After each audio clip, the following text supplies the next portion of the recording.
তুমি এভাবে পানিতে নেমে থাকলে তো তোমার সর্দি লাগবে, বুঝতে পেরেছো? সঠিক বলেছেন। কি কষ্ট তুই? হ্যাঁ, ঠিকই কইছি। কি ধরনের পাগলামি?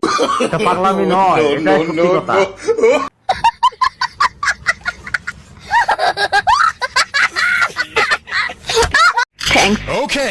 ওকে ওকে, দেখুন তোমাকে এই শুটিংটা ভালো করে করতে হবে। Correct correct. মানে মানে ইশক, প্রেম, ভালোবাসা। ও শিট, বাধ্য তো তোমার ভালোবাসা ভালোবাসা, আমি এসবের মধ্যে নাই, আমি গেলাম। আপনি 10-10 পাইছেন। এটা তো খুব খুশির কথা বললেন আমায়।